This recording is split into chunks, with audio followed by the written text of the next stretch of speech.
Maha ng pondo sa flood control sa Maynila, amounting to 14 billion, and yet the people of Manila and those people studying, working, doing business, going in and out of Manila continue to suffer with the flood. Ipinasilip ni Yorme ang 14 billion peso flood control project sa Maynila, ngunit giit niya, nananatiling problema ang baha sa kabila ng bilyon-bilyong pondo. This is the flood control project done in the city of Manila 2022, 2023, 2024, and 2025, amounting to more or less 14 billion done in Manila. So most of it finished already. Bumaha ng pondo sa Maynila, bumaha pa rin sa Maynila. Now, itong lahat ng ito ay walang permit sa lungsod. Yes, we are investigating them, and they are also being investigated by the Office of the President. But that is the thing of the past. Sad to say, ulitin ko, bumaha ng pondo sa flood control sa Maynila, amounting to 14 billion, and yet the people of Manila and those people studying, working, doing business, going in and out of Manila continue to suffer with the flooding. Gusto niyo malaman per district? District 1, 3.4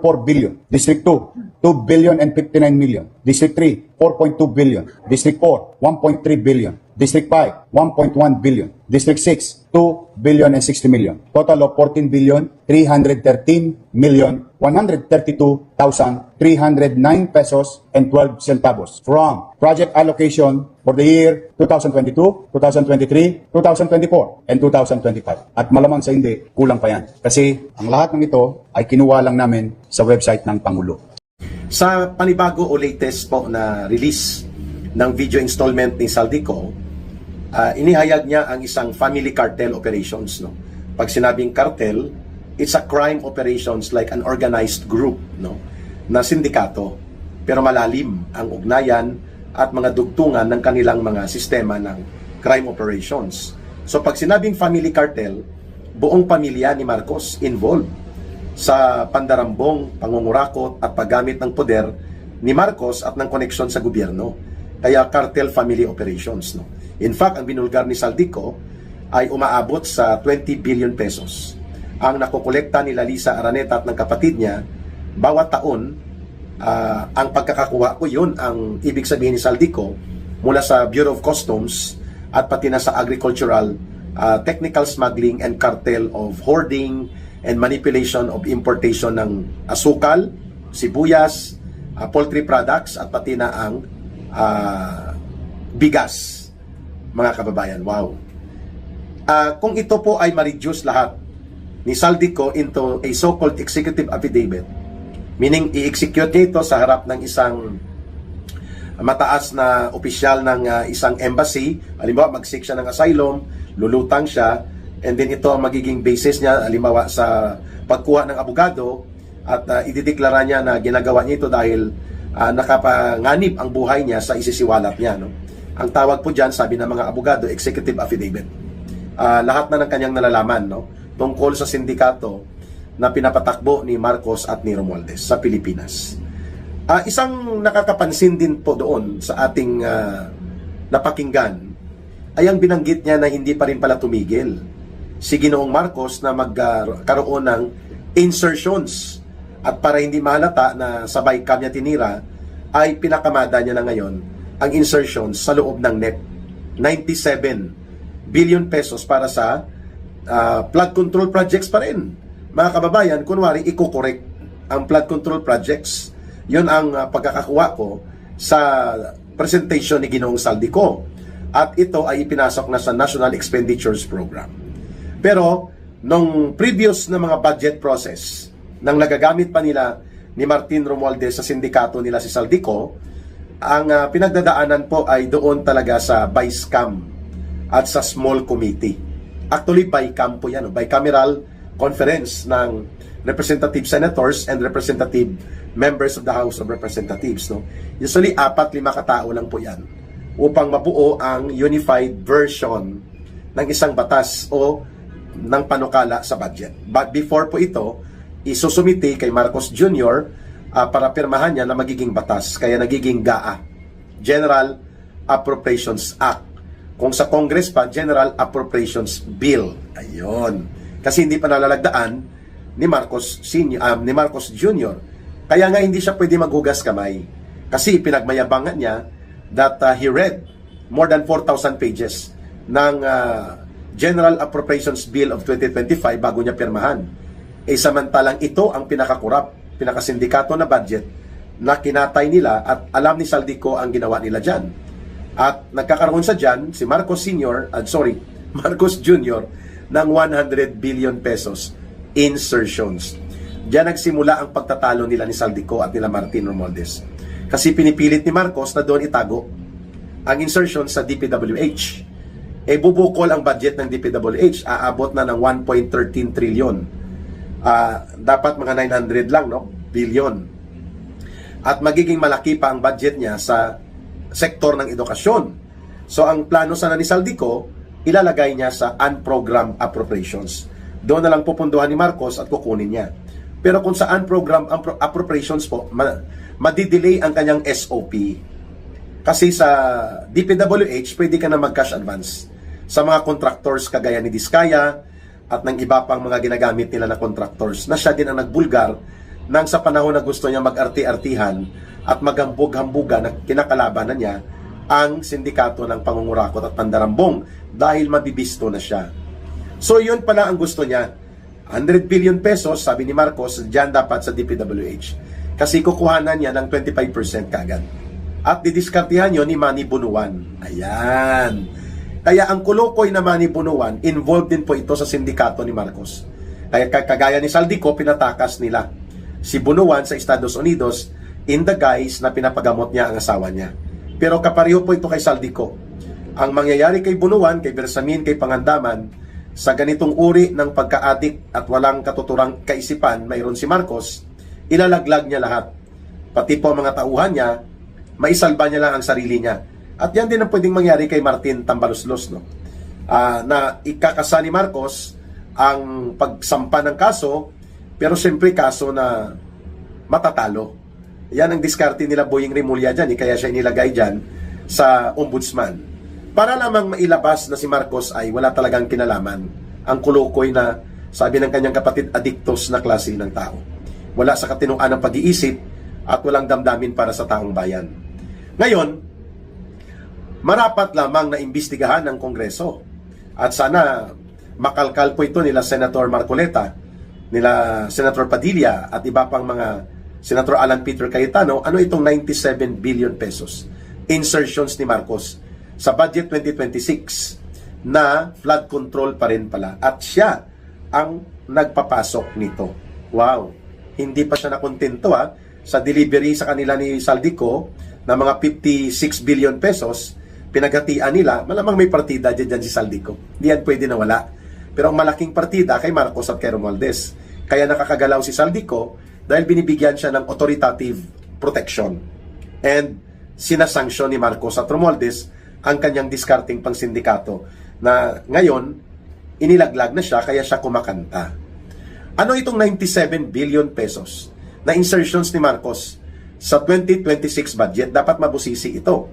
Kasi last 2025 pala, maliban sa 100 billion pesos na insertion ni Marcos doon sa DPWH na kanyang in-instruction through kay Bersamin at kay Pangandama na kausapin si Saldico na ipalusot ito, mayroon pa pong 5 billion, not 500 million, 5 billion pesos na karagdagang insertion si Marcos o pinatong niya sa budget mismo ng Office of the President. Maliban pa sa 4.8 billion pesos na confidential fund niya. Grabe. This is the worst and the most terrible, corrupt, plundering, and abusive criminal government that we have ever seen sa Pilipinas. Itong kay Marcos. So, nananawagan po ang taong bayan sa Senado. Kasi sa House of Representatives, wala ka na pong maaasahan doon. Tumiklop na yan at gamit pa rin nila dyan ang poder ni Romualdez, no? Hanggat hindi pa napaparusahan at nakukulong itong kulukoy na Romualdez, ang kanyang galamay at mga operasyon nandyan pa rin sa House of Representatives. Ang duda ni Saldico na kinatay-katay na ito. Ang iba, flood control projects. Yung iba, special projects ni Marcos, kunwari. Pero ito, pag ginamit mo to na insertions, wala siya sa budget plan at budget program, ang ibig sabihin niyan, mayroon ka pong hokus-pokus na layunin. Masama ang intensyon mo kung bakit mo inilagay sa insertion. Yun ang kadalasan po. Kaya sana bago umabot ito sa pag-approve ng budget ng Office of the President, maliban pa sa ibang line items ng agencies of government under the Office of the President, busisiin po sa DBM saan napunta itong 97 billion pesos na insertions na binulgar ni Saldico dahil inabutan niya pa ito. Sabi niya noong March, nalaman ko na nagpapasok pa si Marcos Jr. ng 97 billion pesos at malamang mayroon pa kay Romualdez. Ito na yung mga bago sila lunurin sa apoy ng impyerno at kapag sila ay hinatulan ng mamamayan, magnanakaw pa rin po sila sa kaban ng bayan. At I believe Saldico is telling the truth nang sinabi niya na nagpahabol pa ulit ng 97 billion pesos na insertion si Marcos sa 2026 budget. Kung saan niya ito itinago, isiningit at idiniskarte, kailangan mabusisi po ito. Hindi po yan kayang gawin ni Tuta Soto at ni Ping Lacson dahil sila po ay special agents, mga operatiba sila ng Malacanang. But I think pwedeng gawin po yan nila Senator Marcoleta, Senator Alan Peter Cayetano. Pag-aralan nila ito at pigain nila at pilitpitin ang DBM at DPWH at kung saan pang agency itinago ni Marcos itong kalukuhan niya ng insertions na nagkakalaga ng 97 billion pesos. Almost 100 billion pa rin. Ano? At uulitin ni Ka-Eric, pag insertion po yan, that is a shadowy transaction. May ulterior motive yan na pakikialaman mo ang pondo. Kasi diskresyon mo kung saan mo ilalagay at paano mo diskartihan. So nagmamadali na sila bago sila lunurin sa apoy ng dagat-dagatan ng impyerno kapag sila ay pinarusahan na tinuli at nakulong na itong si Marcos at si Romualdez, double time po ang kanilang kayod ngayon. Ayan. Si Sandro Marcos, hindi pa rin naimbestigahan itong 50 billion pesos insertions niya for the last 3 years. 9 billion mahigit sa 2023 budget, 20 billion sa 2024, and 21 billion sa 2025. Dapat 29 billion yon. Nang kinaltasan ni Saldico at nirealign, galit na galit siya dahil nawala ang 8 billion na kanyang insertions according to Saldico. At nakuhanan niya na ng cash advance. Magkano ang cash advance niyan sa mga kontraktor na kinakausap nila Sandro Marcos o nililinyahan? 2 billion yon. So sabi niya kay Martin Romualdez, magbabalik ngayon siya, magsasauli siya ng 2 billion dahil kulang ng 8 billion ang kanyang 21 billion insertions. Kaya nila minaniobra ng tatay niya natanggalin si Saldico at malamang ay pinapakialaman nga ni Saldico ang mga kinakatay at ini-insert nilang mga budget. Kaya nila tinanggal si Saldico. Subalit, para hindi pumalag at hindi obvious, kunwari pinotraksyonan nila, pinatakas nila the way they are doing it right now dito sa former DPWH Secretary Manny Bunuan, na pinatakas na rin at ngayon ay kung tumuga at ito ay bumulgar din, i-DDND nila ito. Mantakin mo kakasuhan, pinapakasuhan ni Marcos ng violation of terrorism financing si Saldico. The Teves formula na ginamit nila against kay Arnie Teves, nitong magpinsa na ito, gagamitin nila kay Saldico. Kaya nakakabahala po ito hanggat nandyan si Marcos at si Romualdez. They will weaponize the law and they will bastardize the institutions like Ombudsman, DOJ, PNP, and pati na po ang Congress. Mantakin mo, nagkabulgaran na hanggang ngayon, playing innocent pa si Marcos at si Romualdez. Samantalang malinaw naman po, it is very basic logic. The authority of Saldico para gumawa ng kalukuhan na large scale, malawakan at maramihang pandarambong, hindi niya kayang gawin yon na siya lang. Yun ang kanyang statement na inirelease doon sa resignation niya as congressman ng Ako Bicol Party List. Sabi niya, ang lahat ng inaakusa sa akin, hindi ko kayang gawin niya na ako lang. Hint po yon. O ideya yon na si Saldico ay miyembro ng mga sindikato ni Marcos at Romualdez. At mayroong mas mataas na otoridad at kapangyarihan na siya ang gumagawa ng pagsanksyon sa kung ano ang ginagawa ni Saldico. Yan po ay protektado ng mas mataas sa kanya. At sinong direktang mas mataas sa kanya? Kung bakit may Saldico? Si Martin Romualdez. At sino ang nasa taas ni Saldico at ni Martin Romualdez kung bakit nagagawa nila ang sindikato na operation sa pagnanakaw at pandarambong? Si Marcos. Therefore, Marcos is not only benefiting mula po sa sistematiko at malawakang pandarambong sa kaban ng bayan, kundi siya mismong pasimuno. And that is clearly being revealed right now by Saldico. Kaya gusto ni Marcos patahimikin si Saldico. Either ito ay makukulong o ito ay mamamatay. At gagamitin nila ang isang kathang kwentong istorya na nagpipinance ng terrorism si Saldico. Kaya nagde-destabilize siya ng gobyerno at ginagamit niya ang mga dinambong na pera niya mula sa kaban ng bayan. That is the storyline na gagawin nila next week. And syempre, nauna na yung kunwari inaresto na ang ilang tauhan ni Saldico at ilang mga opisyal ng DPWH. Pero ang pasimuno ng sindikato ni Marcos na nag-a-approve at gumagalaw, nakasabwat nitong isang Congressman Edwin Garjola sa pagbebenta ng mga proyekto at mga cash advances ng mga kontraktor, hindi lang pala si Saldico ang kasabwat nila. Itong si Manny Bunuan, bata-bata niya, inaanak niya sa kasal yata. Itong si Congressman ng CWS Party List na si Edwin Garjola. Ito ang congressman na may almost 600 million pesos worth of mansion sa California.